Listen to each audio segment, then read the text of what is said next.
everybody and welcome to another episode of चतुर्थ समाचार। ये हफ्ते भी बिटकॉइन का रैली बरकरार है।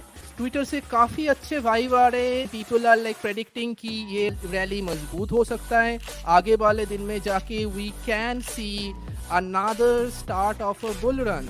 सो क्वाइट एक्साइटिंग, बहुत सारे चीज़ें हो रहे हैं स्पेस में एंड उसके बारे में हम बात करेंगे। सो उसी के साथ let's jump into Vishal, what we have in our topic today. आज का पहला टॉपिक है स्टेबल कॉइन्स में बहुत सारा पैसा रहता है पार्क, जो क्रिप्टो और बिटकॉइन के इकोसिस्टम में उसको साइड लाइन्स पे बैठा हुआ पैसा बोलते हैं। और ये पैसा generally billions and tens of billions of dollars में होता है। और इस स्टेबल कॉइन वाला जो पैसा है ये तब तक डिप्लॉय नहीं करा जाता जब तक लोग ये स्पेकुलेट नहीं कर रहे होते कि आने वाले टाइम में बिटकॉइन का प्राइस बढ़ने वाला है। तो जैसे कि आप इस चार्ट में देख पा रहे हैं, तो जब भी बिटकॉइन की रैली आई है वो बिल्कुल पहले उसके प्रोसीड करा है कि स्टेबल कॉइन्स में जो पैसा लगा हुआ है उस पैसे की डिप्लॉयमेंट बिटकॉइन में इमीडिएटली पहले हुई है, हर रैली से पहले हुई है। और जब भी बिटकॉइन में से पैसा निकल के स्टेबल कॉइन्स में गया है और तभी बिटकॉइन में बेयर मार्केट स्टार्ट हुई है। तो इसका डायरेक्ट कोरिलेशन है। और अभी हम देख पा रहे हैं कि बिल्कुल रिसेंटली इसी हफ्ते में एक बहुत ही जबरदस्त स्पाइक आई है उस पैसे की जो स्टेबल कॉइन का पैसा बिटकॉइन में डिप्लॉय हुआ है। और इसका सीधा सीधा मतलब है कि आने वाले हफ्ते में एक बहुत ही जबरदस्त बड़ी रैली हमें देखने को मिल सकती है। After an entire year of sadness हम लोगों को थोड़ी खुशी के दिन देखने को मिलेगा। That's nice. बिटकॉइन का प्राइस अभी अराउंड 20K के आसपास है। इट सीम्स लाइक जो बियर मार्केट चल रहा था, क्रिप्टो में जो क्रैशेस आ रहे थे, कंपनीज बैंकरप्ट हो रहे थे and the whole infrastructure is collapsing, उसी में भी बिटकॉइन काफी अच्छा अपना फ्लोर पकड़ के रखा है। That's a good sign. That basically says like the holders are strong, buyers of the last resort are strong and bitcoin का जो फाउंडेशन है जिसके ऊपर उसका पूरा मॉनिटरी नेटवर्क खड़ा होता है, the market is relying on this strong foundation.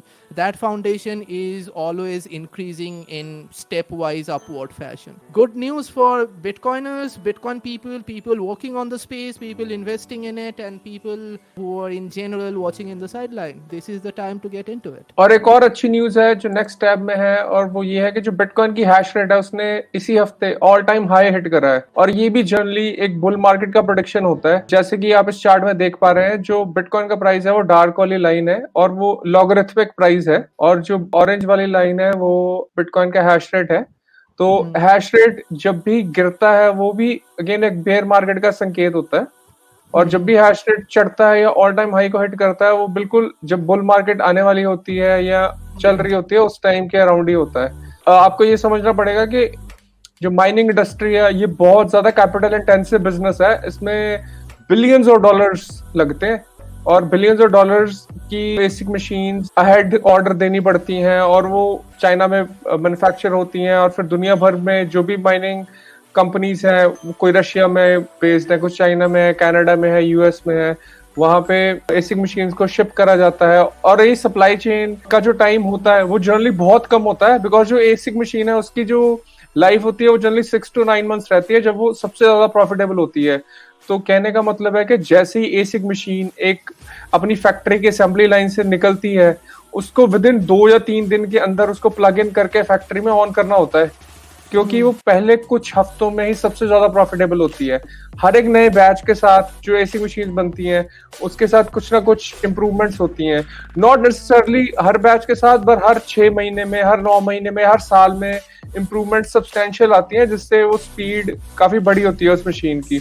तो अनलेस आप उस मशीन को इमीडिएटली प्लग करके उसको पहले ही कुछ हफ्तों में पैसा निकालने की कोशिश अगर आप नहीं करते तो आपको काफी सब्सटेंशियल लॉस हो सकता है। तो लेट्स से अगर आपने माइनिंग मशीन चाइना से ऑर्डर करी, उसको आने में 4 महीने लग गए, तो आपका ज्यादातर पैसा तो वहीं पे वेस्ट हो जाता है। तो ये एक ऐसी इंडस्ट्री है जिसमें बहुत ज्यादा पैसा लगता है और वो सप्लाई चेन इंटेंसिव इंडस्ट्री है। और अगर इतना ज्यादा पैसा लगने के बाद बेयर मार्केट से अभी अब बिल्कुल निकले ही हैं, उस टाइम पे अगर माइनिंग का hash rate all time high hit कर रहा है, इसका ये सीधा सीधा मतलब है कि बहुत बड़ा पैसा इस चीज पे बेट कर रहा है कि आने वाले टाइम में बिटकॉइन का इकोसिस्टम बढ़ने वाला है, इसमें ज्यादा ट्रांजैक्शन होने वाली है एंड होपफुली प्राइस भी बढ़ने वाला है। Totally, and mining is the thing that is like putting the energy, the real raw energy into the network. तो लोग कभी कभी पूछते हैं what is Bitcoin backed by, जिसका सीधा सीधा आंसर यही है कि ये mining industry the amount of hash rate, that number in the left is basically saying the amount of energy that is being invested into Bitcoin to validate its network.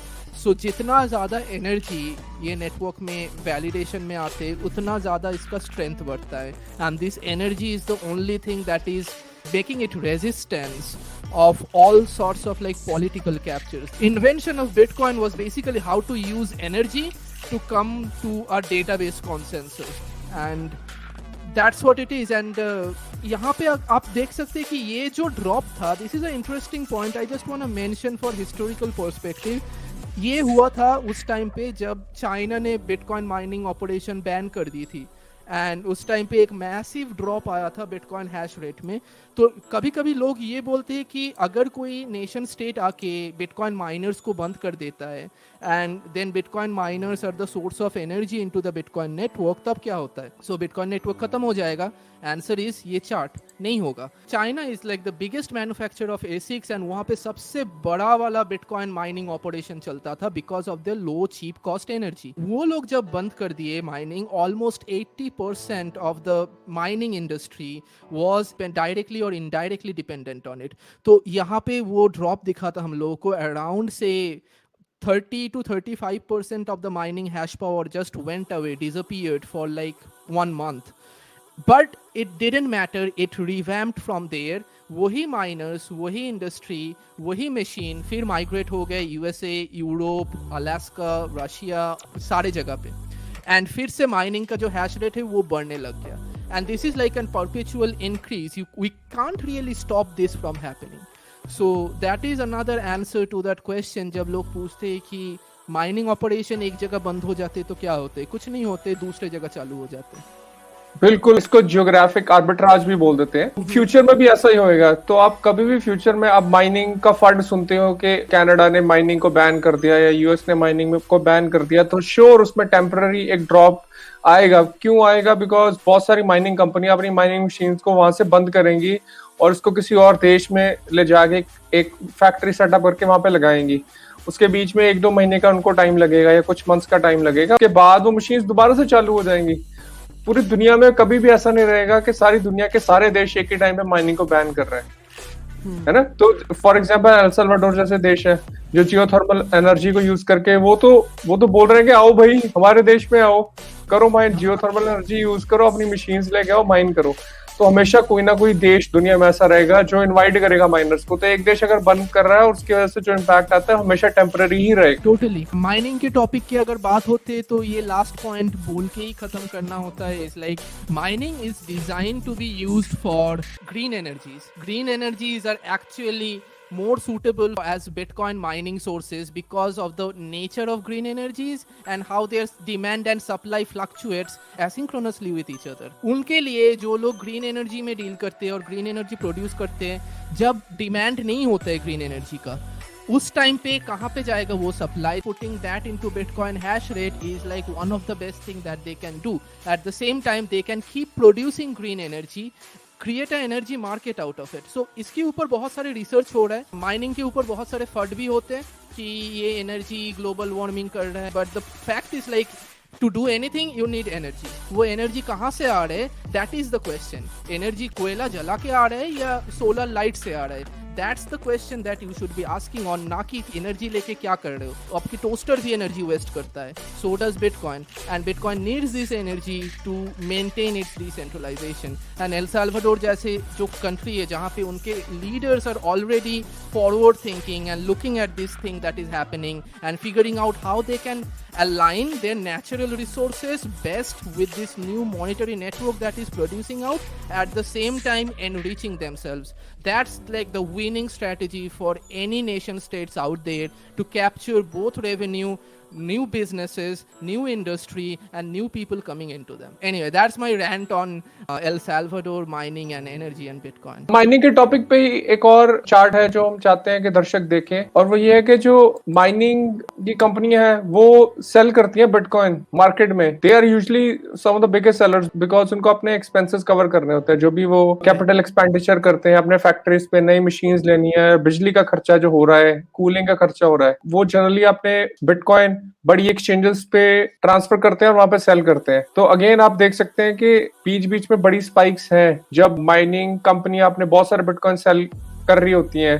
But बिल्कुल अगर हम recent अगर chart पे focus करें तो बिल्कुल all time लो पे चल रहा है कि जो माइनिंग इंडस्ट्री की तरफ से जो बिटकॉइन की सप्लाई आ रही है इस टाइम पे मार्केट पे या एक्सचेंजेस पे, वो ऑलमोस्ट ऑल टाइम लो पे। मतलब मार्केट में सप्लाई बिटकॉइन की बिल्कुल खत्म है, कोई भी सेलर नहीं है मार्केट में और इसकी वजह से प्रेशर बना पड़ा है अपसाइड का। The game of scarcity is playing out and miners are kind of betting कि अगर मैं इसको पकड़ के रखता हूँ और उसका प्राइस बढ़ जाता है तो मैं 2 महीने बाद में जाके अगर सेल करता हूँ, so that is like beneficial for me. वही हो रहा है। and in general I think पूरे मार्केट में I don't know is there any liquidity study like that, पूरे मार्केट में बिटकॉइन का लिक्विडिटी काफी कम है। बायर साइड में it's all on the heavy weights, सारे साइड बायर में झुका हुआ है and it seems like the market is really geared up for another good rally. But मैं चाहूंगा कि यहाँ पे रैली बहुत शार्प ना आए, बहुत ग्रेजुअल आए, स्लोली प्रोग्रेसिवली आए, क्योंकि उस टाइप का rally is like actually increasing the foundation bed rather than like including the speculators who are just here for 2-3 days and to cash out on a better return. That's true. Mining वाले topic में although एक point और add करना चाहता था कि जो recently एक कोर साइंटिफिक करके कंपनी थी जो यूएस की सबसे बड़ी माइनर थी, वो भी ये जो कंपनीज अभी रिसेंटली कोलैप्स हुई हैं जिनकी बैंकरप्सी हुई है वो भी उनमें से एक कंपनी थी।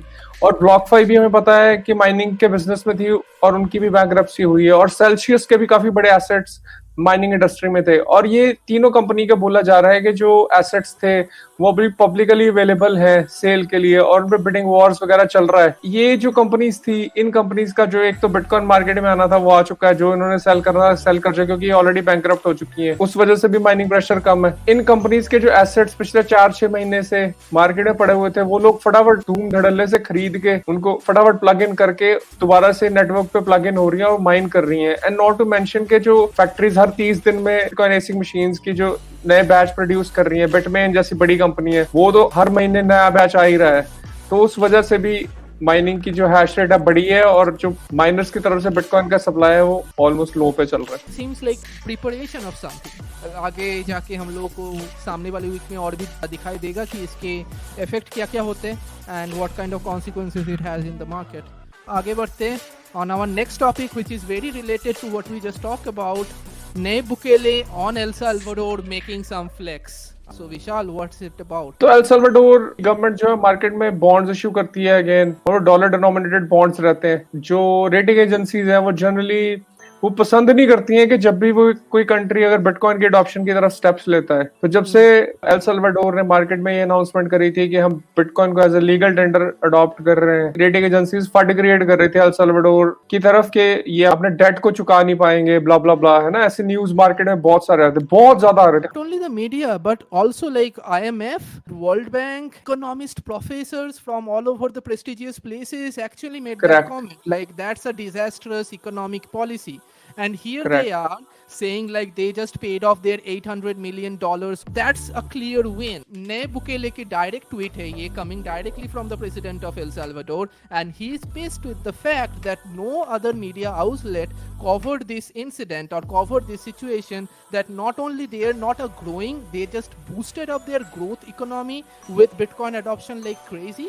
At the same time they are paying off their bonds and they are like doing it in a ease. इन्होंने थोड़ा टाइम पहले ही अनाउंसमेंट कर दी थी कि वो फ्यूचर के अपने बॉन्ड परचेजेस करेंगे, उस पे खरे उतरे, पहली बात तो। And then second, as you said के मेन स्ट्रीम मीडिया बिल्कुल चुप है, वो सुनना ही नहीं चाहता कि ऐसा कुछ हुआ है। That's bad on their part. Although BTC times का एक आर्टिकल है जो नेक्स्ट टैब में है और उसमें उन्होंने थोड़ा डिटेल में कवर करा है इसके बारे में, जो जिसका लिंक मैं डिस्क्रिप्शन में डाल दूंगा, दर्शक जाके पढ़ सकते हैं अगर उनको डिटेल चाहिए तो। ये एक अच्छी खबर है जो इस हफ्ते आई थी। नॉट टू मेंशन जब से बिटकॉइन को लीगल टेंडर अडॉप्ट करा है एल सल्वाडोर ने, तब से वहां पे 2 बड़ी चीजें हुई हैं। एक तो ये कि एल सल्वाडोर की बहुत बड़ी जो अर्निंग्स है एज अ कंट्री वो रेमिटेंस के फॉर्म में होती है। जो एल सल्वाडोर के लोग दूसरे देशों में जाके काम करते हैं वो अपने दोस्तों, रिश्तेदारों को, भाइयों बहनों को, माता पिता को पैसे भेजते हैं, और जो वो पैसे वेस्टर्न यूनियन या बैंक्स के थ्रू भेजते हैं वो बैंक्स 10-20% कट खा लेते हैं, उसमें से 30% कमीशन खा जाते हैं। बहुत सारे लोग हैं जो को नहीं यूज कर रहे हैं और वो बिटकॉइन बैग एप्स को यूज कर रहे हैं तो उससे वो पैसा एल सल्वाडोर की कंट्री और एल सल्वाडोर के लोगों को बच रहा है, विच amounts to $400 million a year। तो एक तो ये बड़ा सेविंग है ना, एक छोटे से कंट्री के लिए। एंड सेकंड, बिटकॉइन के आने के बाद वहां पे टूरिज्म में बहुत बड़ा बूस्ट आया है। वहां पे हर कोई जो बिटकॉइनर है वो सोच रहा है कि एक तो ट्रिप वहां पे मारना ही चाहिए, और हम पर्सनली भी ऐसा सारे सोचते हैं जो इंडिया के बिटकॉइनर्स भी हैं। उसकी वजह से बूस्ट आया है टूरिज्म का, तो कंट्री की अर्निंग उसकी वजह से भी काफी बढ़ी है। तो they are able to earn handsome and then they are able to pay off the debts. और ये तो अभी तब है कि अभी जब बियर मार्केट से अभी हम जस्ट निकल रहे हैं, अभी तो बिटकॉइन का रैली भी नहीं आया है। El Salvador as a country है वो एक बड़े बिटकॉइन के स्टैश पे बैठा हुआ है, तो जब रैली आएगा तो तब तो इनकी अर्निंग्स और भी ज्यादा बढ़ जाएंगी। There are two other things that happens when a country adopts a Bitcoin policy. Is like all the Bitcoin businesses are going to go there. क्योंकि हर जगह बिटकॉइन बिजनेस बनाने के लिए the biggest problem that they face is regulators. The regulators doesn't have any policy, they don't have any framework, they will come and harass you, so nobody want to make a business clearly on those kind of jurisdiction. Because Bitcoin is a technological niche and so many things you can build on top of it, there are so many intelligent builders out there who are looking for favorable jurisdictions like this. That's where El Salvador comes in, and many of the businesses will start registering into their economy, and they will have a direct market as an entire population of a country as a market for their business or market for their service. That's one. So that's gonna increase the economy like hell. At the same time, then there is something more profound happening. All the people in that country is getting a savings tool with the hardest money ever created by humanity. बिल्कुल। अगर लोगों को पता भी नहीं है तब भी उन लोगों को by default मिल रहा है, right? And that's gonna create some enormous amount of wealth, not just in the hands of the nation but also in the hands of the population of the nation. It's not about the government only. It's not that the government is getting rich. They are getting rich at the same time, but the population itself in general is getting rich. So this El Salvador का experiment 2 साल पहले से चालू हुआ था, but as it's going on, it's kind of showing this obvious fact is like in this monetary game theory of our present day modern world, the best thing as a country or as a struggling country or an aspiring state or any third world country which doesn't have their own monetary sovereignty is like the best thing to do is to adopt Bitcoin. वही story है, वही narrative, एक के बाद एक, and we will be keep watching it live as it's happening real time in front of us, how a country from the poorest state of its economy becomes the next major global hub of technology and financial innovation. El Salvador का जो नाम का मतलब है ना, it means the saviour, और वो वही काम करने की कोशिश कर रहे हैं पूरी दुनिया के लोगों को और देशों को जो ऑब्सोलीट एक पुराना फाइनेंशियल सिस्टम है उससे बचाने की कोशिश कर रहे हैं। और एल सल्वाडोर का विजन बिल्कुल यही है कि वो बिटकॉइन का स्विट्जरलैंड या सिंगापुर बनना चाहते हैं आने वाले डेकेड्स में। तो ये बिल्कुल उसी रास्ते में है जो पहले 2 साल की प्रोग्रेस हमें बता रही है। And moving on to the next topic, Binance seems to have been cut off from the USD transfer in multiple countries. So what's happening here? Binance काफी सारे सर्विसेज ऑफर करती है और बहुत सारे देशों में इसको स्विफ्ट का भी एक्सेस था। हमें पता ही है कि जो स्विफ्ट नेटवर्क है वो एक यूएस के जो फाइनेंशियल इंस्टीट्यूशंस है वो उस पर काफी दबदबा बना के रखते हैं स्विफ्ट नेटवर्क के ऊपर। तो क्योंकि अभी रिसेंटली जो FTX एक तरह से ऑल्दो यूएस बेस्ड एक्सचेंज नहीं थी, बट वो यूएस के अंदर उसका काफी प्रभाव था, जैसे कि यूएस के डेमोक्रेटिक पार्टी के पॉलिटिशियंस वगैरह काफी इन्वॉल्व थे उसके साथ। तो क्योंकि FTX की बैंकरप्सी में बोला जा रहा है कि बाइनेंस का बहुत बड़ा हाथ था, तो एक तरह से बाइनेंस को झटका लगाने की कोशिश करी गई है कि आपने हमारी FTX एक्सचेंज को प्रॉब्लम करी है तो हम आपको स्विफ्ट का एक्सेस नहीं देंगे। और ये ट्रेडिशनल सैंक्शन वाली मूवी है जो अमेरिका हमेशा करता ही है कि कोई भी देश अगर या कोई भी इंस्टीट्यूशन या कोई भी पर्सन अगर कुछ XYZ करता है तो बोलते हैं हम तुम्हारा स्विफ्ट का एक्सेस काट देंगे। तो pretty much वैसा सा ही मूव लग रहा है। Kind of like given ही था। I was like surprised even Binance was being able to use Swift network at all. उन लोगों का जो crypto to fiat trading system था उसके साथ बैंकिंग सिस्टम इंटीग्रेशन भी रहा हुआ होगा। Probably it seems like they are being cut off. Probably ऐसे चीज और होता रहेगा, and that's another problem of like centralized payment system as well as centralized exchanges. And centralized payment systems can cut centralized exchanges off, At the same time, centralized exchanges can cut other people off. I guess आगे देखते हैं इसका repercussion क्या आता है market में. I don't think market will react a lot. Not at all, because ये एक बहुत छोटा सा पार्टी था. बनांस का हमें पता है ज्यादा जो ट्रेडिंग वॉल्यूम है वो क्रिप्टो टू क्रिप्टो ही है, और उसी में उनका जो मोटा पैसा वहीं पे बनता है. प्लस उनके पास P2P ट्रेडिंग वाला तो ऑप्शन हमेशा खुला ही है, और P2P पे भी उनको काफी ठीक ठाक वॉल्यूम मिल जाता है. स्विफ्ट बेस्ड जो पेमेंट्स है, some part of the revenue था, आई एम श्योर, बट बहुत सब्सटेंशियल नहीं था, और सिर्फ कुछ ही चुनिंदा कंट्रीज में ही ये उनको एक्सेस था स्विफ्ट का. तो ये जाने के बाद कोई बहुत बड़ा इम्पैक्ट बाइनेंस को नहीं पड़ेगा, बट ये अपने आप में एक न्यूज है कि बाइनेंस जैसी इंस्टीट्यूशन जो क्रिप्टो की इंडस्ट्री की सबसे बड़ी इंस्टीट्यूशन मानी जाती है, और उसको भी अगर स्विफ्ट का एक्सेस नहीं दिया जा रहा तो छोटी कंपनी बेचारों का तो क्या ही होएगा. They shouldn't even think about it. Yeah. Sounds like developing topic. हम आगे भी देखते रहेंगे इसके ऊपर क्या बनता है. And with that, let's go to our next segment, which is kind of also on the gloomy side of the world. Vishal, what's going on here again? ये एक बार ये वीडियो प्ले करते हैं. ये इस हफ्ते बिटकॉइन ट्विटर पे बहुत ज्यादा शेयर हुआ है वीडियो, तो मैं चाहता हूँ दर्शक ये वीडियो देखें, फिर इस टॉपिक के बारे में बात करते हैं. has peaked. The biggest increase in last month and has remained is the renter equivalent number in the data, which was 0.8 positive. In reality, that was 0.34 negative. The lag in the housing data is completely distorting inflation. And since rents are falling, market rents are falling month to month, not year over year, month to month, they're going this way. You will see a negative number there, and it will look like energy. It'll come all the way down. So inflation will come down. And people who talk about keep raising rates, I hear these guys on your morning show, I want to strangle them. Volcker didn't have a $32 trillion deficit. So here's the actual interest number. The federal government spent the following amount of money the last 4 years on interest expense. In 2019, $375 billion, then $345, then $352, and last year $475 billion. So here were the average interest rates those years. They were 0.5 in 2020, 0.1 in 2021. That's the average. These are LIBOR, SOFR rates. In 22, they're 1.9%. This year, they'll be 4.5%, 5%, 5% of 30 trillion. We'll be up to $1 trillion. $1 trillion plus dollars on interest. And on interest. And that's so the budget that the White House put out has a $400 billion number that they didn't update it for today's interest rates. This is their November number out of the White House, which is where they put the 1.7 trillion, this fiscal spending. So what he faces, if he keeps going up, you have the Weimar Republic. He has to keep printing dollars to pay interest on the deficit. And you wind up printing and printing and putting tremendous pressure now on all ends of the curve, right? So that will really slow the economy if the 10-year goes to 5 because this thing gets out of control. And who's going to buy our paper? And we've pissed off the Chinese. They're not going to be buying our paper. And most countries are pulling back to their borders now with deglobalization. The banks will support themselves.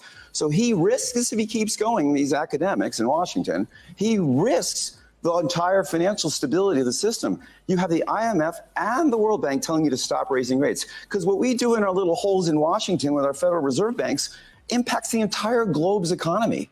And it's not like it's strong in Europe. But so isn't this, they can't afford higher rates. But They're Barry, worse off than we are. Maybe this is what we need. But it's coming your way. Okay, so if rates go back down, then we'll say, hey, everything's fine. So if he pulls this off, which he has a good shot of doing, actually, of having a soft landing, if he stops, he can have a mild recession is fine. I mean, it'll be fine. You don't destroy all these manufacturing jobs. We bring back, we onshore, we fix supply chains. He'll be good. I'd be bullish. If we keep this up, and obviously the political gridlock, and don't focus on things that matter in Washington, I would be. If rates are higher, maybe we'll stop. That's what I'm saying. If we go right back to where you want to go, then we'll be like, okay, it's not $1 trillion in interest. We're back down to $300 billion in interest expense. But if we really are spending $1 trillion every year, rates, but 2.5% low rate. How do we finally? How can we spend on other things if our debt service is so high? And if it goes to 35 trillion, we need a plan to reduce the long-term deficit. But here's. तो इसको अगर मैं summarise करने की कोशिश करूं तो पहले तो यूएस का one of the largest main stream media outlet है जिसने बैरी स्टरलाइक तो बुलाया है, जो एक रियल एस्टेट कंपनी को ओन करते हैं, आई थिंक. और जनरली तो ये ऐसे एनालिस्ट को बुलाते ही नहीं है जो मेन स्ट्रीम नैरेटिव के साथ अग्री ना करते हो. कोई ऐसा पर्सन वहां पे आके कुछ ऐसा बोल पा रहा है, ये अपने आप में बड़ी बात है.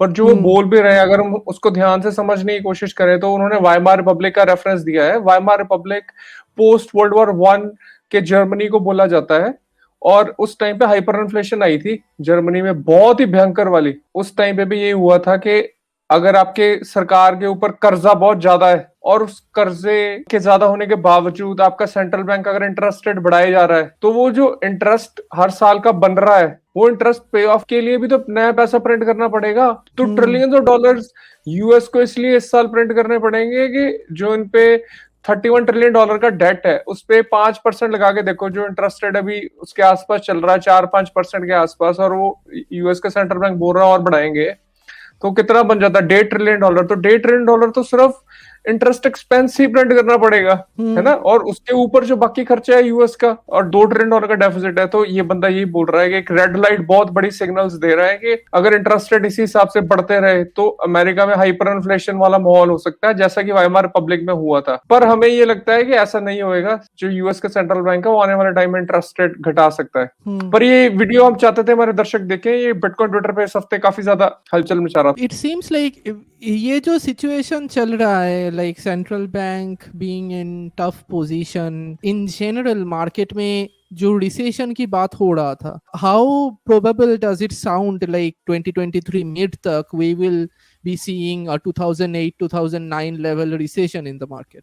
सी थोड़ा बहुत रिसेशन तो ऑलरेडी स्टार्ट हो भी चुका है। हमने देखा है जो जितने बड़ी बिग टेक कंपनीज हैं यूएस में वो मैसिवली फायर कर रही है, 10,000 15,000 बंदे फायर कर रही हैं, और हर हफ्ते नए बैच ऑफ ले ऑफ्स अनाउंस हो रहे हैं। तो ये अपने आप में रिसेशन को जाहिर करता है, बिकॉज ये कंपनी सबसे ज्यादा वेल फंडेड कंपनीज है, इनको सबसे ज्यादा फंडिंग होती है। अगर इनको भी अपने बंदे फायर करने पड़ रहे हैं तो जो नीचे है ना बॉटम रंग पे जो कंपनीज हैं उनका तो, स्टार्टअप्स का तो क्या ही हाल होएगा। तो रिसेशन डेफिनेटली ऑलरेडी स्टार्ट हो चुका है, और वो कितना सीवियर या कितना डीप होएगा वो इसी चीज पे डिपेंड करेगा कि आने वाले टाइम में इंटरेस्ट रेट्स बढ़ाए जाते हैं या कम करे जाते हैं। इसके ऊपर भी हम ध्यान रखेंगे। यूएस का इकोनॉमिक पॉलिसीज के ऊपर हर हफ्ते ऑलमोस्ट हम बात करते हैं, because a lot of things seems to be going on over there. And जैसे भी ये वीडियो में भी बोला गया है कि like whatever they are doing in their small corner of Washington is basically affecting the rest of the world. Exactly. That's the biggest problem of this, is like it's not about like they are screwing up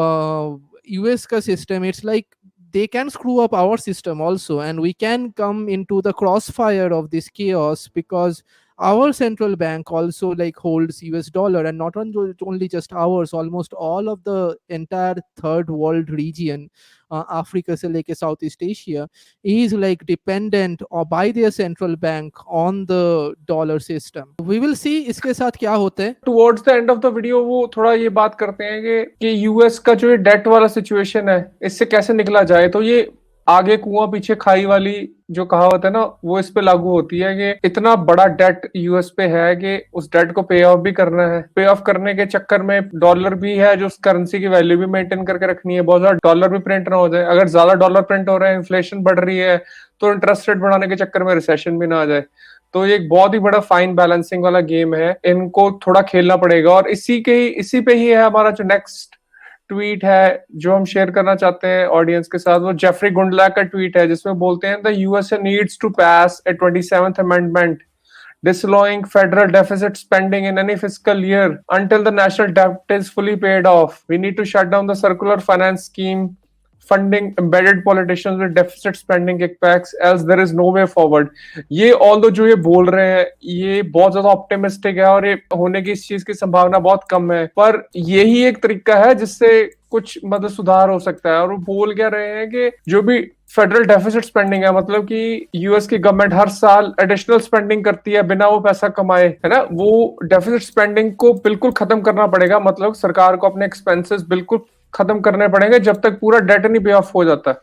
मतलब कि हर साल उनको ज्यादा पैसा कमाना पड़ेगा, अपने खर्चे बिल्कुल कम करने पड़ेंगे, थोड़ा पैसा बचा के रखना पड़ेगा, उस पैसे से अपने डेट को पे ऑफ करना पड़ेगा।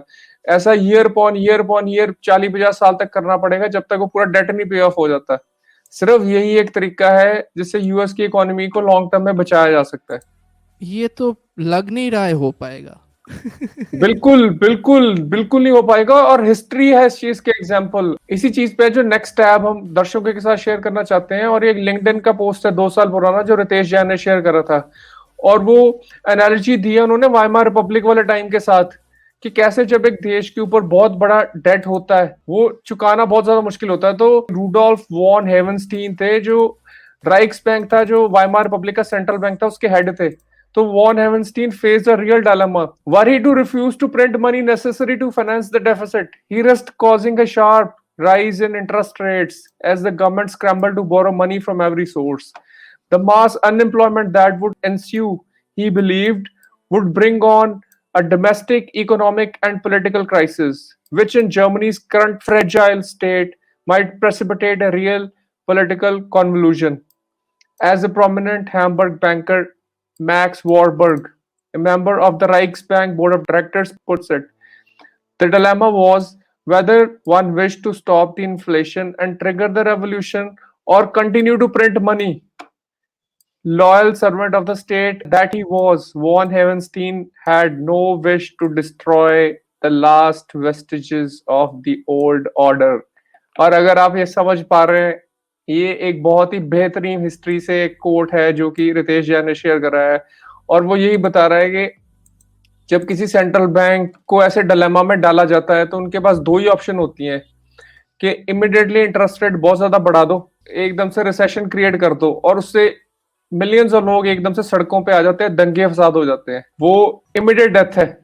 और एक स्लो डेथ है जिससे आप धीरे धीरे करके करेंसी को इन्फ्लेट करके करेंसी को बिल्कुल खत्म कर देते हो। ज्यादातर सेंट्रल बैंक हमेशा इन्फ्लेशन वाला पाथ ही चूज करते हैं, बिकॉज कोई भी शॉर्ट टर्म मेजर लेना ही नहीं चाहता। धर्म संकट है जो जिसमें यूएस का सेंट्रल बैंक अभी फंसा हुआ है और हमें नहीं पता कि वो किस डायरेक्शन में हेड करेंगे, बट ये डेफिनेटली एक ऐसी चीज है जिसकी तरफ हमें सब लोगों को नजर रखनी चाहिए। इसका जो एंड गेम है वो ये है जो आप इस वीडियो में देख पा रहे हैं।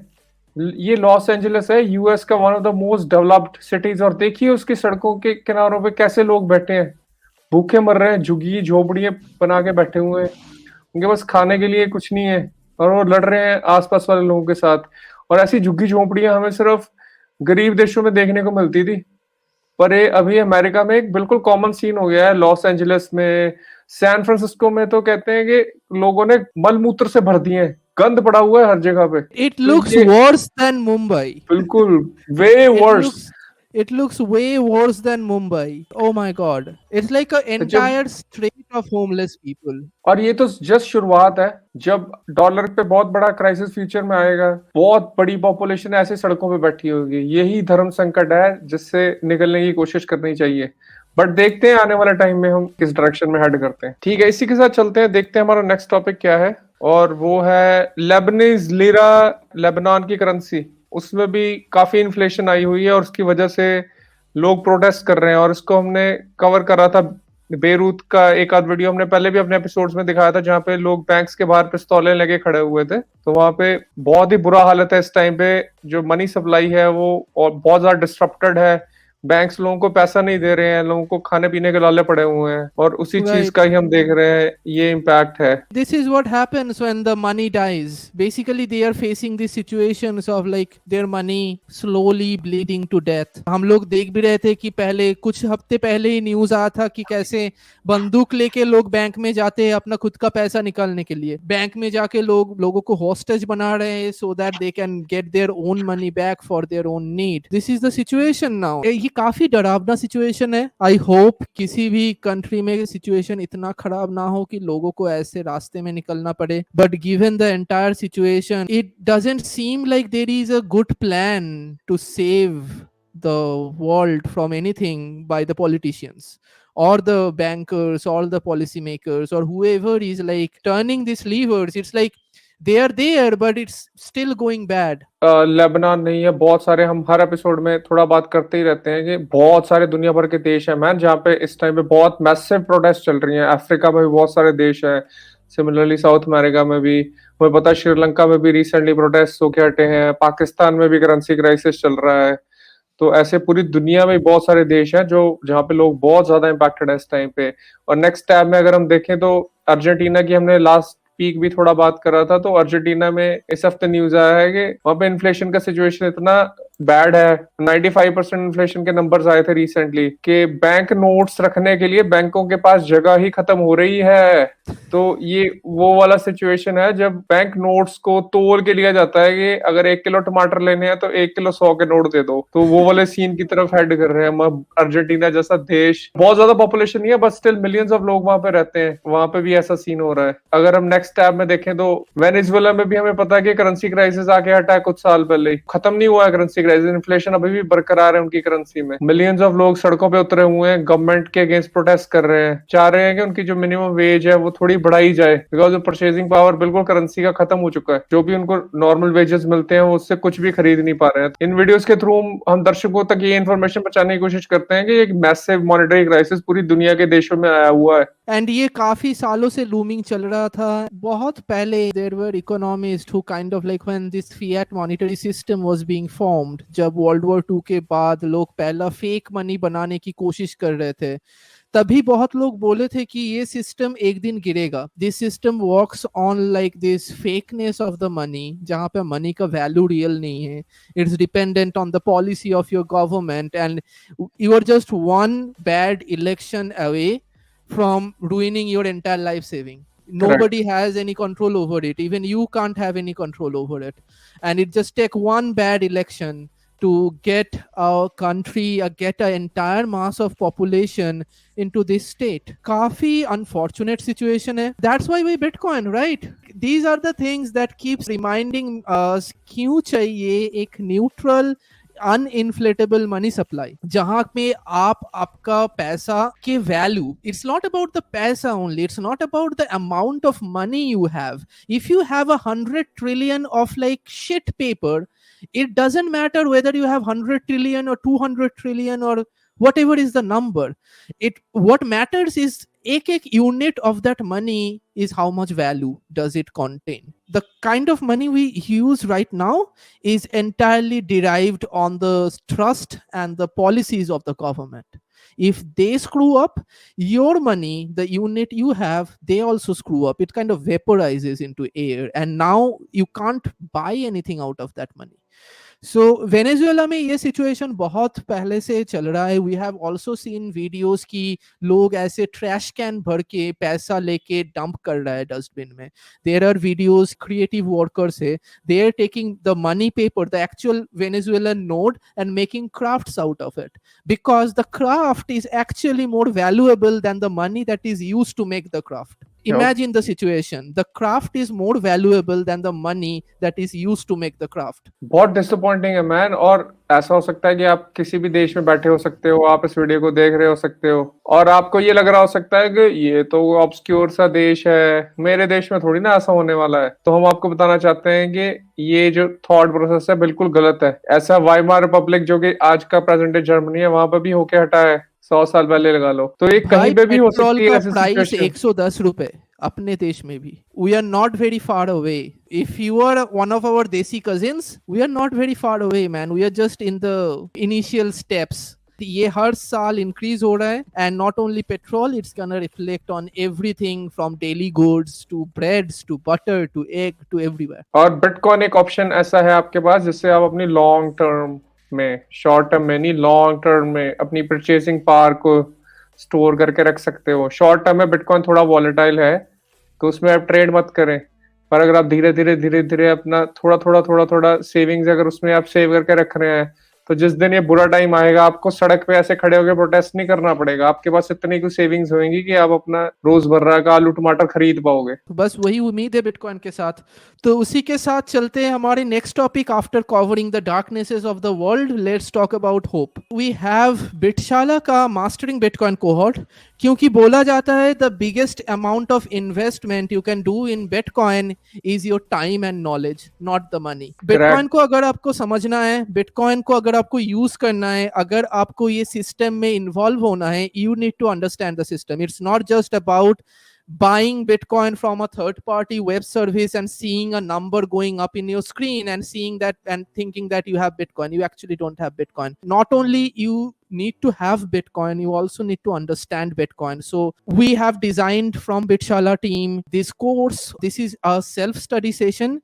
It's gonna be a 6-week long course on mastering Bitcoin, which is a seminal book on the Bitcoin protocol, mechanism, and the idea behind it. The basic things that you need to understand about using a wallet, sending a transaction, what are the details of it. सिर्फ आपको ही जरूरत नहीं है सीखने के लिए, एक दिन आपके रिश्तेदारों को, आपके फ्रेंड्स को, आपके माँ बाप को भी एक दिन ये इंफॉर्मेशन की जरूरत पड़ेगा. Whoever are there listening to our pods, listening into this Bitcoin Twitters, is interested in Bitcoin in India, Southeast Asia, anywhere, this is an open forum for everybody to come and study Bitcoin with us together. We will provide you a structure, we will provide you hand-holding session, we will have group discussion. So mastering Bitcoin is a pretty deep and involved book.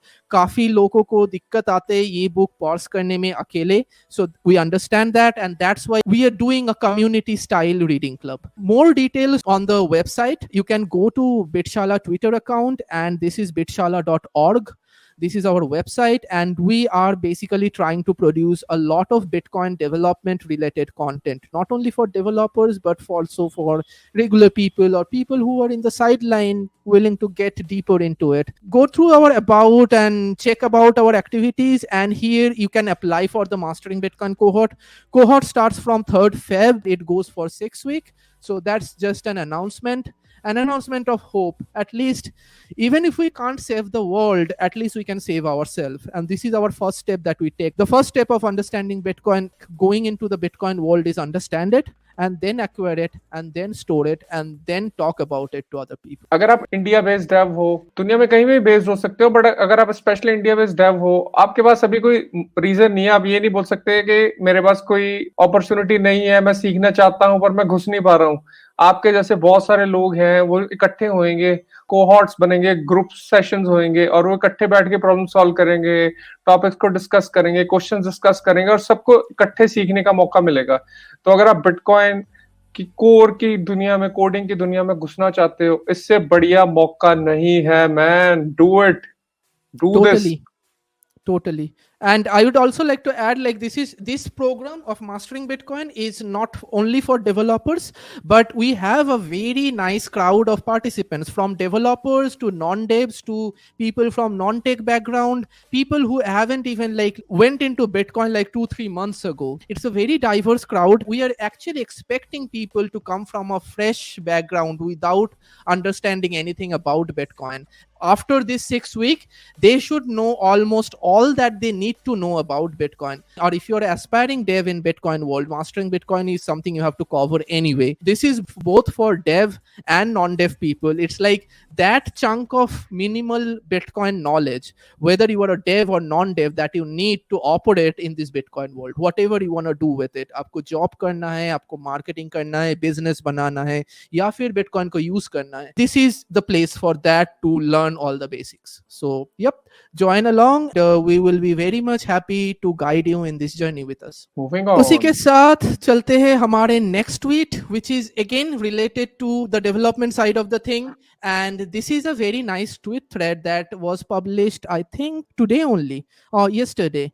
So this is Andreas. He is a very newly joined full-time Bitcoin core contributor. He wrote a very nice tweet thread and a blog post on how to get started with working on Bitcoin Core. For those who doesn't know, Bitcoin Core is the reference implementation of the Bitcoin protocol, which is written in C++, and which is quite a complex topic and quite a complex code base to parse into, even for experienced developers. From Bitshala, we are also trying to organize review clubs weekly, which is exactly designed for people like this. If you are a learning dev who are curious about code, but every time you see the core code base, it like you're like lost, you don't know where to start from, this kind of blog post is what you need to read. There is another thing, Bitcoin Core Review Club, which happens in IRC. Go to their website and check that out. We'll have the link in our description for all these things. You join our Bitcoin Review Club on every Thursday on 8 p.m. IST. We have a live review club session for 1 hour. We sit and discuss through one peer topic. As this article also suggests, like the only good way to get into the the roots of the core code base, like getting familiar with the core code base. Eventually you want to be a Bitcoin core contributor or want to review PRs on other people's work, is to start reviewing. The code base is so big, you cannot just start from one single place. There is no place to start with. So the best thing to do is just take a PR, take a pull request, try to review that pull request like how you would review any other pull request for other software. हम review club में बस वही करते हैं. We take one PR, try to review it and try to discuss around the concept of that PR. That's one of the most effective way to get into the development context. So, and it's hard at the start, but it only gets gradually easier over time as we move to it. That's another thing we wanted to mention. So उसी के साथ move on करते for the next segment of our episode, the book of the week. So what we have today, Vishal? इस हफ्ते की book of the week है the block size war by Jonathan Bier, और ये काफी बढ़िया book लिखी गई है जो 2016, 17, 18 के बीच में ब्लॉक साइज का डिबेट चला था कि ब्लॉक साइज बिटकॉइन का बढ़ाना चाहिए या कम करना चाहिए। तो उस पे बहुत बढ़िया बुक लिखी गई है और ये एक स्टोरी की फॉर्म में लिखी गई है और इसमें सारे जो मीटिंग्स हुए थे, एग्रीमेंट्स हुए थे, उसका पूरा डिटेल में इंफॉर्मेशन अवेलेबल है। जो बिटकॉइन ट्विटर है इस बुक को काफी पसंद करता है। ये वही 2017 के अराउंड मेन जो सीन हुए थे जिससे बिटकॉइन कैश जैसी चीजें निकली हैं और उसमें बैरी सिल्बर्ट जैसे लोगों ने जो अभी डीसीजी ग्रुप को ओन करते हैं क्या रोल प्ले करा था, रॉजर बर्ग जैसे लोगों ने क्या रोल प्ले करा था, शंघाई वगैरह में जो मीटिंग्स हुई थी उन सबका डिटेल डिस्क्रिप्शन है। और ये सब बताता है कि जो भी नल्ले लोग बिटकॉइन के इकोसिस्टम के आसपास घूम रहे होते हैं और बिटकॉइन के प्रोटोकॉल को इन्फ्लुएंस करने की कोशिश करते रहे हैं, वो नाकाम ही रहे हैं, हमेशा कभी सक्सेसफुल नहीं है। ये बुक उस चीज की तरफ इशारा करती है। Totally. That is one of the most interesting history probably in the entire Bitcoin's 14 years of journey. And I remember joining the Bitcoin space just around at the end of that episode, around October 2017, where ये सारे चीज उस time live हो रहा था. I would suggest if you can get this book, I think ये PDF में भी available है internet में. If you are interested on the topic of who controls Bitcoin and why we say that nobody controls Bitcoin, what does that mean?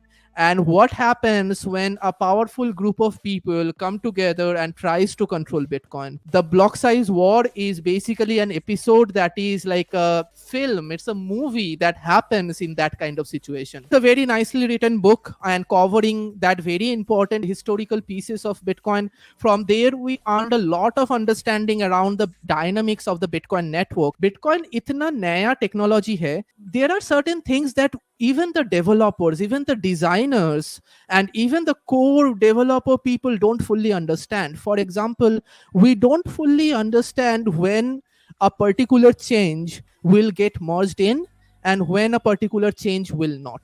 It's a very social phenomena. Bitcoin, the software and the money is kind of linked with this social layer so tightly that it's not just about changing the code to change the money. The code is like trivial to change. Even if you change the code, you cannot really change the policy of the entire monetary network because you cannot change the mind of the social layer.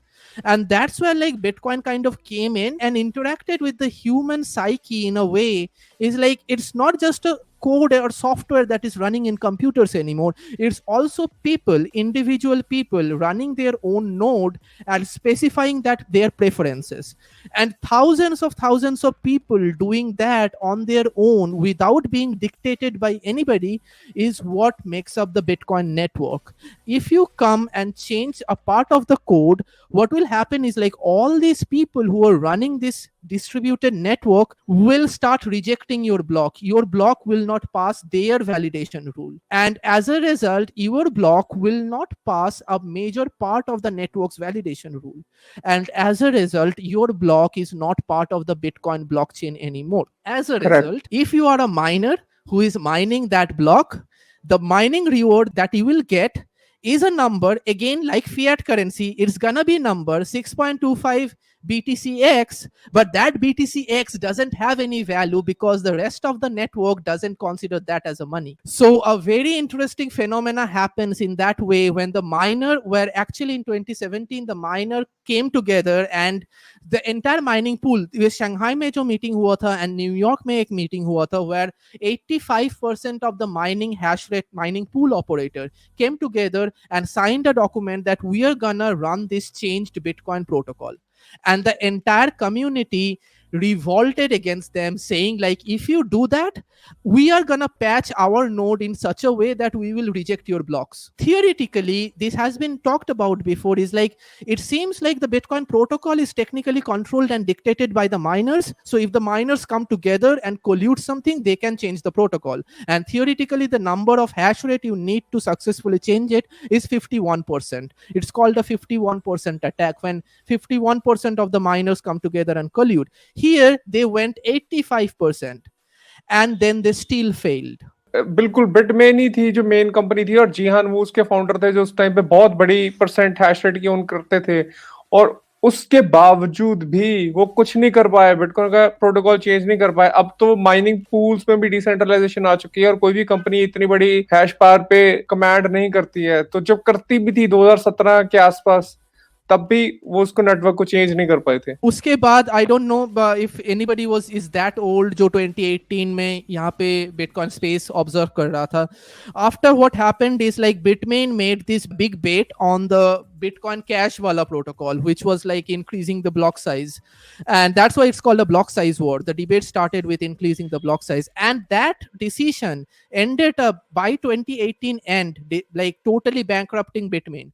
Bitmain is like not a mining pool operator anymore. They're gone. Like they like took a so massive hit because of this decision, and like trying to pump up Bitcoin Cash. In eventually Jihan Wu resigned as the, or he was thrown away from the board, and the entire Bitmain thing, like they stopped their mining operation and moved on to into certain things. So that's another way of saying don't mess with Bitcoin because you can't. बिल्कुल, बहुत ही बढ़िया easy to read book है man. अगर आप कोई भी एक book अगर चाहते हो कि सबसे पहली बुक से स्टार्ट करा जाए बिटकॉइन के बारे में जानने के लिए, तो ये वो बुक होनी चाहिए, तो आप इसको जरूर पढ़ें please. And even for like experienced Bitcoin people, if you haven't read this book, this is a good one. Give it a read. It's a lot of fun. And उसके साथ चलते हैं हमारे next topic, tweet of the week. Bitcoin made me a calmer person. Before discovering Bitcoin, I had a lot of anger towards politicians. I felt powerless, as if there is nothing I can do about all the corruptions. Make sense? Now I stack sats every day and I don't have to worry about what mistakes politicians are making. So basically, the entire episode that we talked about today, about everything, kind of like boils down into this philosophical aspect of Bitcoin. Once you start using Bitcoin or like stacking Bitcoin, something else happens to you. You certainly start realizing that you are outside of the system. Suddenly, all the messed up things of the system, all the chaos of the system, all the uncertainties of the system doesn't hit you anymore. In the end, you literally sleep like a baby in night. So that's all this tweet is saying, and that's all I have about it. It's true, it happens, and Bitcoin is gonna change you more than you can change Bitcoin. बिल्कुल, और जैसे कि हमने पहले कुछ videos में देखा कि जो ये मॉनेटरी सिस्टम है, ये सबसे बड़े तरीके से आपको जो इम्पैक्ट करता है, इन्फ्लेशन क्रिएट करके, एक तरह का इन्फ्लेशन टैक्स लगा के आपसे धीरे धीरे हर रोज थोड़ा थोड़ा पैसा स्टील कर रहा है। तो बिटकॉइन एक ऐसा तरीका है जो जिससे आप अपने आप को बचा सकते हो, और ज्यादातर लोग इसको समझते नहीं है कि मतलब now you don't have to vote for politicians, you can vote with bitcoin. Bitcoin एक तरह की नई वोट है, आप अपनी वोट बिटकॉइन को दो। हाँ, you can vote with your money. तो अगर आप इस ट्वीट को समझे तो ये काफी डीप फिलोसॉफिकल ट्वीट है। एंड ऐसे ट्वीट्स बिटकॉइन ट्विटर में मिलते रहते टाइम टू टाइम। अगर आप अभी भी बिटकॉइन ट्विटर में नहीं हो, join us, join all the plebs. It's like a live feed जहाँ पे हर टाइम बिटकॉइन की न्यूज, मीम्स, जो कॉन्टेक्स्ट, नॉलेज, सब कुछ मिलता रहता है। मीम ऑफ द वीक इस बार बहुत ही बढ़िया था। जैक डोर्सी, हमें पता ही है, नॉस्टर पे अलग अलग एप्स पे आते रहते हैं और फन क्रिएट करते रहते हैं। तो किसी ने कुछ ऐसे ही पोस्ट करा था कि पोस्ट सम मोर डिक्स और जैक ने पोस्ट कर दिया क्रेग राइट की फोटो, क्योंकि क्रेग राइट हमें पता ही है कि बिटकॉइन के इकोसिस्टम ने उन्होंने बहुत बवाल मचा रखा था। ऐसे ही लोगों को तंग करे जा रहे थे उन पे लॉ सूट्स करके। तो राइट, जैक ने वो फ्रस्ट्रेशन निकाली है इस मीम के जरिए। he is like total nut job. जिन लोगों को पता नहीं है viewers, if you are not that deep into the Bitcoin hole, Craig right is the guy जिसने बोला है कि वो सतोशी नाकामोटो है। वो कोर्ट में प्रूव करने की कोशिश कर रहा है कि वो सतोशी नाकामोटो है। कोई इसको सीरियसली नहीं लेता है, but the problem is he apparently has a lot of money, he creates lot of nuisance for people. तो इन्होंने पिछले साल ही बहुत सारे कोर डेव को लीगली सू कर दिया था for no good reason. He made some very bad bullshit reason. A lot of core devs को legal notice मिला कि they have been sued by Craig Wright. Hodlonaut के साथ इसका legal battle चल रहा था, Peter McCormack के साथ इसका legal battle चल रहा था। Jack and many other folks like Spiral and Block, they came together। जब ये बंदे ने ऐसे हरकत करना चालू की तो ये सारे लोग came together and created a legal fund to defend Bitcoin people against like this kind of like legal trolling like this। क्योंकि डेवलपर्स के पास इतने टाइम पैसा नहीं है, ये लोग बिजनेसमैन हैं, इनके पास टाइम है, ये कुछ भी कर सकते हैं लॉयर हायर करके। But when you get sued by something, you have to hire the lawyer, उनके charges लगेंगे, आपके time लगेंगे, and developers are already are solving hard problems, so that's something that nobody should do। and he is a dick। वैसे शकल से तो बंदा मुझे healthy भी नहीं लगता है, he looks like a psychopath। and he's there and he runs this chain called Bitcoin Satoshi's Vision, which is like a fork of Bcash, which was like our previous history 2017। ये Bcash का भी और एक fork है जो और भी ज्यादा shit है, because they are doing 1 GB of blocks and they wanna scale that somehow। and और बीएसवी की खासियत ये है कि बिटकॉइन के अगेंस्ट इसका जो प्राइस है वो लगातार गिरता ही जा रहा है, गिरता ही जा रहा है, इनफाइनाइट टाइम तक गिरता ही रहेगा। हाँ, तो and अगर आपको अपने actually पैसे की वैल्यू जीरो करनी है, अपने सारे बिटकॉइन लूज करने हैं, तो आप बीएसवी खरीद के रखिए। एकदम एकदम। एंड वो गिरना कभी खत्म नहीं होगा क्योंकि integers are infinite, right? You can always put another zero after the decimal. So वही हो रहा है बीएसबी के साथ। Anyway, it was a fun meme. उसी के साथ मूव ऑन करते, हमारा last topic of the day is Concluding thoughts. the Point of concluding the day. thought। Yes। So basically, Bitcoin in an image. I wanna maximize it. This looks perfect. Energy, history, economics, politics, physics, maths comes together. What you get, a system that is known as Bitcoin। बिल्कुल। और ये तो सिर्फ 6 plugs दिख रहे हैं, नीचे और भी बहुत सारे प्लग्स हैं। तो कहने का मतलब है कि बहुत सारी स्ट्रीम्स की बहुत सारी इंफॉर्मेशन इसमें लगी हुई है। कंप्यूटर साइंस, क्रिप्टोग्राफी, थर्मोडायनेमिक्स, और इसमें से काफी चीजें यहाँ पे मेंशन नहीं है। दर्शकों को ये समझना पड़ेगा कि बिटकॉइन को सिर्फ एक पर्सपेक्टिव से नहीं समझा जा सकता। मैं भी देखता हूँ बहुत सारे जो फाइनेंशियल एनालिस्ट हैं वो बिटकॉइन को एक स्टॉक की तरह समझने की कोशिश करते हैं और कहते हैं ये स्टॉक या ऊपर जाएगा या नीचे जाएगा, वो बस वहीं पे छोड़ देते हैं। और बहुत सारे जो एड सेल्समैन है या जो मार्केटिंग वाले बंदे हैं वो बिटकॉइन को अगेन एक अलग मार्केटिंग वाली नजरिए से देखने की कोशिश करते हैं, या है ना, अलग तरीके से देखने की कोशिश करते हैं। उनको कभी भी जो बिटकॉइन के पीछे लेट्स से जो क्रिप्टोग्राफी वाला सिस्टम लगा हुआ है कि पब्लिक की प्राइवेट की के पेयर के साथ यूजर के पास कैसे पावर आ जाती है, ये, या उनको प्रूफ ऑफ वर्क कैसे चलता है और प्रूफ ऑफ वर्क से बिटकॉइन का नेटवर्क कैसे सिक्योर होता है, इन चीजों की उनको बिल्कुल भी समझ नहीं होती, तो वो उसको नकार देते हैं। तो अगर आप एक समझदार प्राणी हो तो आपको ये सारे पर्सपेक्टिव से पहले बिटकॉइन को समझना पड़ेगा। इसकी अलग अलग किताबें हैं, आर्टिकल्स हैं, इंटरनेट भरा पड़ा है। आप अगर ढूंढने बैठोगे ना, आपको हर जगह पे कंटेंट मिल जाएगा बढ़िया। बिटकॉइन का ट्विटर पे भी है, यूट्यूब पे भी है। आप उन सारे पर्सपेक्टिव से पहले समझिए, फिर आपको समझ आएगा कि भाई ऐसी चीज दुनिया में बन कैसे गई। और ये बिटकॉइन चल रही है ना, बिटकॉइन जो चल भी रहा है ये एक अजूबा है कि बिटकॉइन चल रहा है। मतलब ऐसी चीज कभी चल ही नहीं सकती थी कंप्यूटर साइंस के पर्सपेक्टिव से, या ये मतलब अगर चल रहा है तो ये अपने आप में बहुत बड़ी चीज हुई है जो ह्यूमैनिटी ने डिस्कवर करी है, इन्वेंट करी है, whatever you want to call it. पर या that's the concluding thought.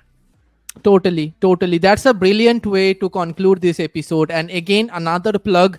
If you are somebody who is like thinking ki like this sounds exciting, I want to learn about this too, bitshala.org, apply to Mastering Bitcoin cohort. That's all we are going to provide you. All the parts, the history, the energy, the math, economics, politics, physics, coming together and creating this beautiful picture that we talk about Bitcoin। बिल्कुल। और मैं and में एक बात बोलना चाहता था कि आप चाहे हमें सब्सक्राइब ना करें हमारे चैनल को, अगर आपको नहीं अच्छा लग रहा है, या आप हमें ट्विटर पे भी फॉलो ना करें, पर अगर आपने ये वीडियो देखा है, आप अगर एक यूट्यूब पे हमें कमेंट छोड़ सकते हैं और उस कमेंट में हमें ये बता सकते हैं ना कि हमने क्या गलतियां करी या हमें क्या इम्प्रूव करना चाहिए, या अगर आप कोई कंटेंट देखना चाहते हैं उसके बारे में बता सकते तो हमें बहुत अच्छा लगेगा। totally and we are always looking for content suggestion। अगर आपके पास कोई टॉपिक है जिसके बारे में आप देखना चाहते हो हम लोगों को न्यूज़ करते हुए और उसके ऊपर बात करते हुए, do let us know and in the comment section either tweet directly to us, DM us, comment us, do anything, we are open all the time and every week we are gonna be here and talk about it। सो इसी के साथ खत्म करते हैं हमारा इस हफ्ते का समाचार and see you guys on the next one. Bye bye.